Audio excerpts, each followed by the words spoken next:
Western Illinois University sees another drop in enrollment. How does that impact two campuses that are already seeing cutbacks?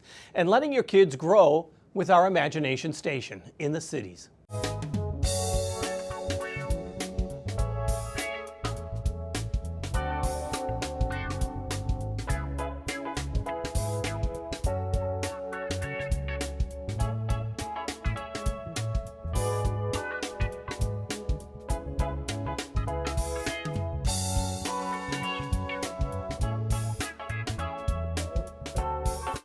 Western Illinois University has an enrollment now of 5,300 students, down from its peak of 14,000 students, and 1,000 fewer students than just last year. University President Dr. Kristi Mindrup has been overseeing the transitioning of WIU as colleges around the Midwest are seeing fewer high school graduates, fewer people believing in the worth of a four-year degree, and fewer people feeling that a brick-and-mortar experience is even necessary. We talked with Dr. Mindrup about the state of Western Illinois University in Macomb and the Quad Cities. First off, thanks for joining us. So tell me, what is the state of the university today? It's great to be here, Jim, here at WQPT, and the state of the university is very good. The future is bright. We have done a lot over the past year to lay the foundation to really build toward the future. What I mean by that is a focus on our academic programs, our excellent programs, the traditional programs that you know and love from Western Illinois University: education, criminal justice, agriculture. And also really positioning the university as an opportunity university. And what that means is students come to Western, they find their inspiration, whether they're 4.0 students or just finding their way. They find their inspiration, they find success, and they graduate with excellent careers that provide them life stability. So that's what Western is all about. Now, the big headline, of course, coming into this year is the drop in enrollment once Sure. again. A loss of almost 1,000 students from the year before. Right. A major drop, somewhat expected.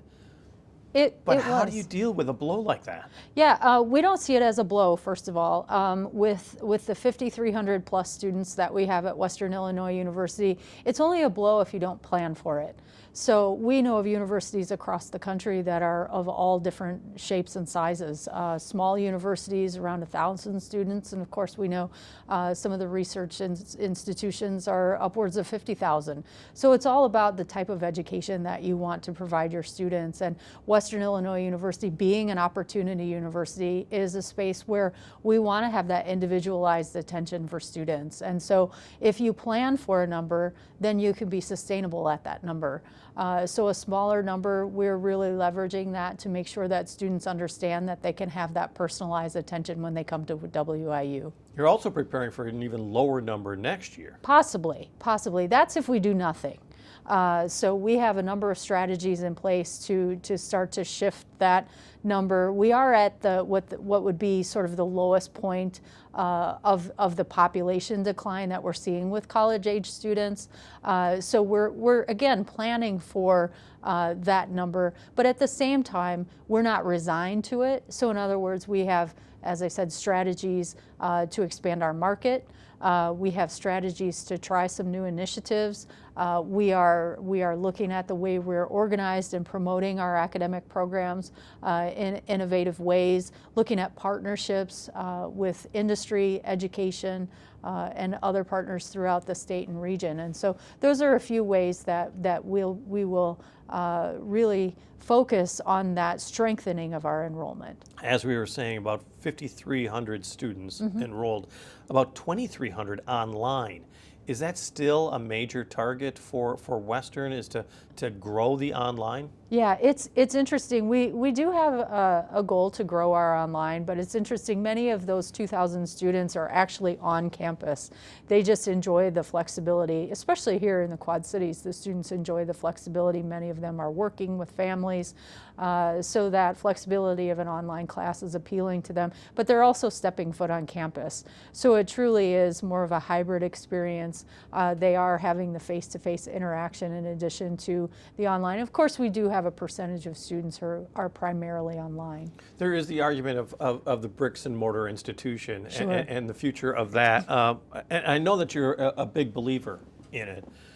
Is that a major sell then to students? Is that, wait a second, you have a lot of options, but we can provide this campus life? Yeah, definitely. There are still a number of students who come to us, traditional age students as well as non-traditional students who want to have the residential experience.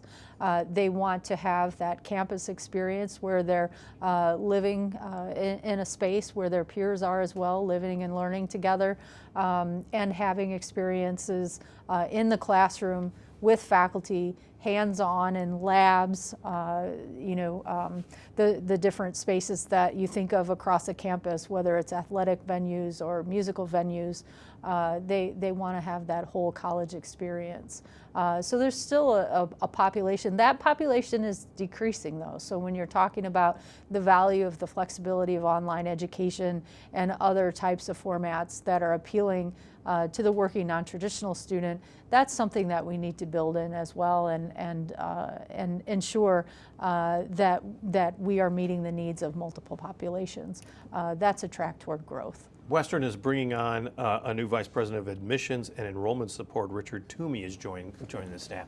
What do you hope that he accomplishes? That's right. So he will be our new Associate Vice President for Admissions, focused on strengthening our enrollment. And so that certainly means recruitment initiatives, finding new populations of students, ensuring that our programs and our university are as accessible as possible, both through process as well as our reach to students maybe who haven't had traditionally access to higher education, like first generation. So we want to make sure that we're focused in that area. Retention is also important. They always say it's easier to keep a student than it is to retain them. And so making sure that we have those connections and touch points in place so that we can, first of all, make sure students are engaged, meeting people on campus when they first come, defeating any sort of feeling of homesickness in those first 2 weeks in the case of the Macomb campus. And so retention will be a critical piece of that work. And again, because of that enrollment size, we really are well positioned to provide that personalized attention for students. The university is moving towards eliminating colleges, going from 6 to, I believe, 2? That's correct. I wouldn't call it eliminated colleges. I would call it consolidating them. We will have the College of Humanities, Arts, Science, and Education. And then also we'll have a very practical focused college in business, health, and community programs. And the way that those are consolidated and merged together is intentional. There's some synergy across those different areas of each college. And so it doesn't necessarily mean that there's a reduction in any way, but it's a strategic move to structure our academic programs in a way where there's increased collaboration, interdisciplinary approaches to both teaching and program development. And so there's really an opportunity there. Of course, there's increased efficiency as well as we make sure the size of the institution is reflective of our student population, but there's so much more innovation possibility by restructuring the way that we're organized. Because it sounds, when you say efficiency and basically streamlining, it sounds like students shouldn't notice it, but there would be a reduction in staffing. That would partly be true. It's more of a reshaping of the staffing. There will be less administration and more attention on the level of our departments and schools within that. And so many of our majors and minors remain the same, but the opportunity for them to work together is much more conducive within the new organization. You grew up with Western. It was your first job, I believe. I want to say 1977. 97. Not quite that. Oh my gosh! What did I do to you? I was not 4. 1997. But yeah. Exactly. And so you've grown up, especially with the Quad City campus. Right. And there was such hope for growth and expansion programs. Are you disappointed that it didn't grow into what it was meant to grow into? So it's a mixed bag, yeah. Because you have to transition your thinking, and the important thing in higher education is to be able to evolve. And so certainly you go through a period when you say, wait, this isn't quite taking off the way we did with the programs and the composition of what we have. And so it requires you to shift gears and say, okay, what can it be? And so there is opportunity with the Quad Cities campus to really pare down and focus on what are the key areas and strengths of the campus. So certainly the Quad Cities campus has been a space for educational programs, teacher education. Also, we want to continue to meet the need for engineering in the Quad Cities, which was the manufacturing. basis of, that's why Deere donated the land. Right. Yeah, of the latest iteration of the Quad Cities campus has been manufacturing focused. Counselor education, so mental health continues to be a priority. And then a program that's very unique to the university that isn't offered at a lot of institutions across the country is museum studies at the graduate level. So those 4 programs will be our focus on the Quad Cities campus. We will do some consolidation of our spaces, but we're doing that both for the purpose of efficiency, but also to open up the future for partnership. Partnership on a campus like the Quad Cities, where you don't have the traditional residential experience, to be able to bring in partners that align with the mission of the institution as an opportunity university, that bring in that community focus. Those are the type of partnerships that are going to make Western successful, as well as provide some nice synergy with those we partner with. Because we're in many ways, it's a 3-building facility here, and 2 of them will be closed by the end of the year? Yeah, they're temporary offline, so they're not closed. We are consolidating into Riverfront Hall, which is a freestanding building to the east of campus. Then on the west portion of campus is known as the Quad Cities Complex, and that's built into 3 footprints connected by skywalks. And so currently we're operating one of those footprints. The other 2 footprints we have intentionally opened up so that we can explore those partnerships. And that's what I was going to get at. What do you see as a partnership? Give me an example of what would be moving in there. Sure. So we are on track with a partnership with the Moline School District for 2 of those footprints. They're the ones facing the riverfront. And so Moline Schools will temporarily relocate my alma mater, Lincoln Irving Elementary, into that space while they renovate. Exactly. That's right. And that's a great space because it both creates a space for the students of Lincoln Irving and also creates some opportunities for maybe some technical and hands-on opportunities for our students who are studying education. So we're really excited about that type of partnership. That will be for about a year.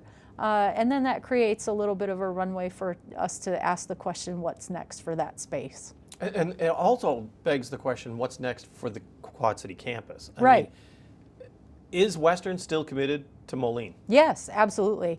The 4 programs I mentioned earlier, those are our strongest programs in the Quad Cities, and so by focusing on those 4, it allows us to put more resources toward that, have more focus, align our services and supports around those 4 programs instead of trying to be all things to all people and running smaller programs that maybe were great for 4 or 5 students.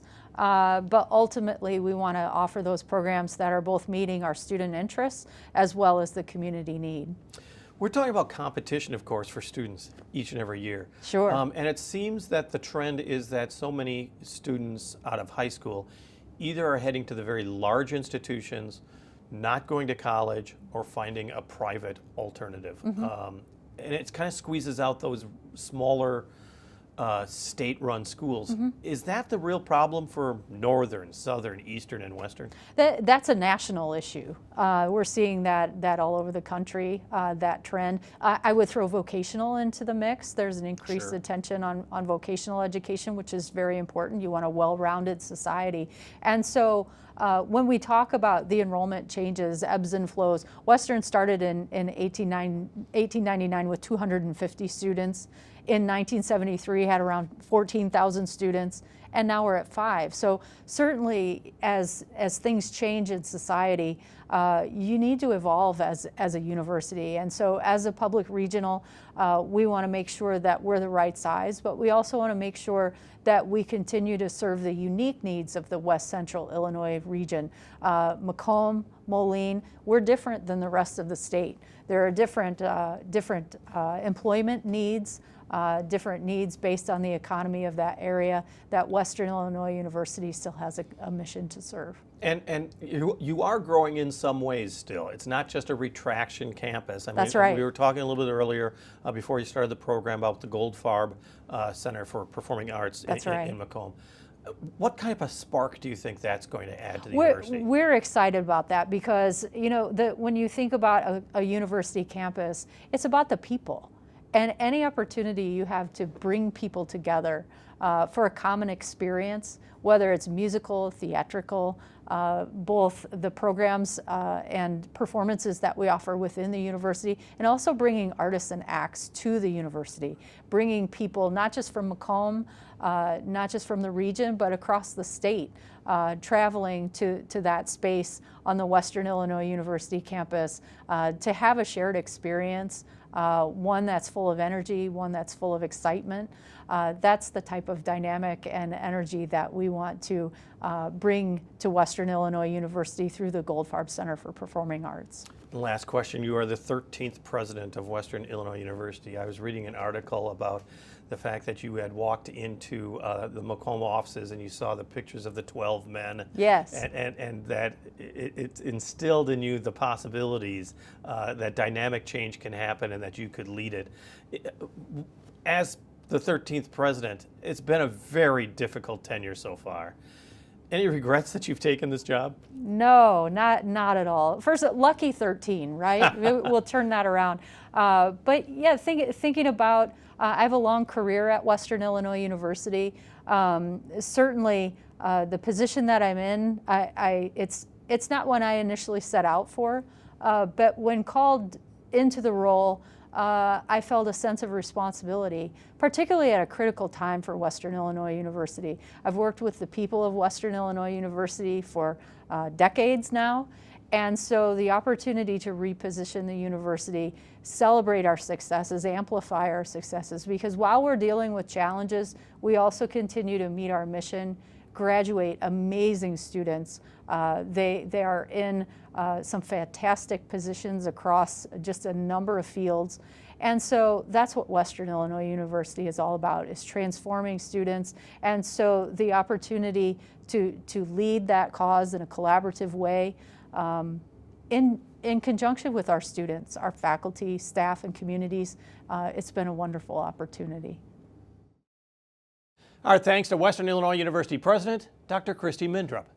Just ahead, WQPT's biggest community event is just days away, getting ready for Imagination Station. But first, other events, both big and small, that may interest you, thanks to Visit Quad Cities.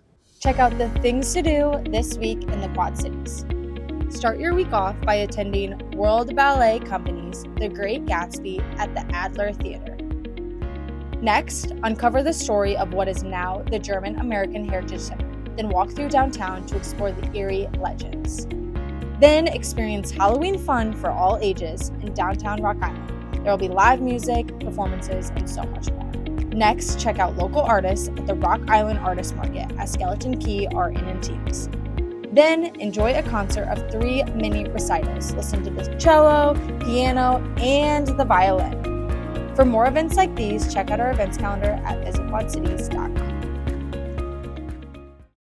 Daniel Tiger will be pawing through the halls here at Western Illinois University. He's part of the fun. That's included in this year's WQPT Imagination Station.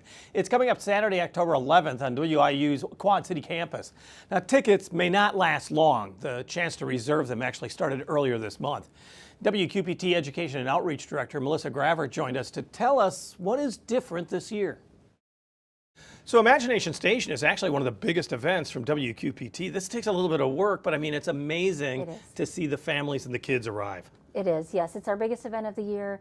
We're so excited that we get to offer it again to our community this year in October. So tell us a little bit about the changes this year, because there used to be like 2 sessions, a morning and an afternoon, not so much this year. Right, so we are shifting it to just the morning, but extending that session. So it will start at 9 a.m. and go until noon. And why? Just to manage the physical space that we have, budget constraints, all those things, yep. I have promised that Daniel Tiger is going to be there. I mean, is that confirmed? I mean, can we? Yeah. Oh my gosh. Yeah, we will be joined by Daniel Tiger this year. Are these his actual tiger ears? Yeah, of course they are. Oh, that's Yeah. nice. Yeah. Yes, so Daniel Tiger will be there in costume, as well as 6 other characters, including Carl the Collector, Molly Denali. Yeah, so big fun there. And you know the kids are just going to be like magnets Yes. to those characters, but there really is an educational component, as there always is, to a WQPT event. Right, so the characters that we already mentioned, plus many more of our PBS Kids characters, will each have a room with games, activities, and we do plan for them to be fun, but yeah, the kids are learning as well. So there might be some math or science or reading or some other skills involved in those activities. You know, it's kind of cool in the cities is that families are always looking for events that can be, you know, the entire family can take part in, and sometimes there's weekends that there's not much going on, but this is actually a perfect event for the entire family. Right, whole families can come. We'll have activities from toddler age up into like upper elementary, and then we're giving away free books, so there'll be books for different age groups. So yeah, we really plan it to be a family event. And tell me a little bit about the reservation for the tickets. First off, it is free. It is absolutely free. But the tickets become available at the beginning of the month, so by now they may all be gone. Right, so we encourage people right away to go to either our website or follow us on social media to find that information. But basically there is a registration link that will take them to a Google form that they fill out just with very basic information. They'll get a confirmation. They'll want to make sure they get that confirmation. That's kind of like their ticket into the event. But yes, it's a very hopefully easy process, but folks will want to do that as soon as possible if they're interested. You're in charge of both outreach and education. This is just a component of what WQPT does during the year. Right. And a real focus on reading each year as well. A lot of people just think it's a broadcast station. It is much more. We like to think so, yes. So yeah, while Imagination Station is the biggest event of the year, we are out in the community every day. For example, I'll be visiting a couple different schools today, sharing free books with them. We partner with libraries and after-school programs year-round. I've always heard that it's so important for children to be good at reading by the third grade, I should say, because that really just changes their lives as far as education is concerned. I mean, is it a real focus to the youngest of our readers? Right. We like to think that we are able to support children even before they're reading by visiting them in their preschool classrooms, giving away free books at most of our events. But yeah, supporting them as lifelong readers and that development. And at Imagination Station, it's not just reading. You're also talking science, you're talking about technology. I mean, you're getting kids exposed to a lot of different things. Right, so again, each room will have a variety of activities. Some are more science focused or more even math or what we call SEL, so social emotional learning, right? We really try to think of the whole child and all the interests that kids have these days. All right, and once again, if you haven't gotten your tickets yet, hopefully there's some still available. Yep. What should you do? So go to our website, WQPT.org. There should be a link there for Imagination Station. Or if you follow us on social media, there's posts regularly about the event, and then just sign up on that Google form and you'll be good to go. Our thanks to WQPT Education and Outreach Director, Melissa Gravert. It took a spark to create this nation, and each of us has a spark that keeps it going. As America gets ready to celebrate its 250th birthday, we're asking people about their civic spark in the cities. What made them get into the careers they chose, and how does it benefit all of us? We posed that question to Tom Fisher-King, Executive Director of Habitat for Humanity Quad Cities.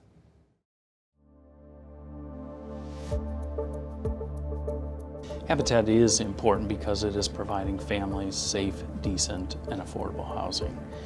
My spark is simply because I needed that as a child as well. And I understand what housing means for a family. Having the same place to go to every single day, the stability of what housing provides. We know that when individuals are housed, children do better educationally, parents show up for work. We know all of these studies that go behind housing. And so I am absolutely humbled to be part of Habitat and to be able to provide that for families, because it is right, and I understand what that house means to those individuals. Our thanks to Tom Fisher-King, Executive Director of Habitat for Humanity, Quad Cities. On the air, on the radio, on the web, and on your mobile device, plus streaming on your computer. Thanks for taking some time to join us as we talk about the issues on the cities.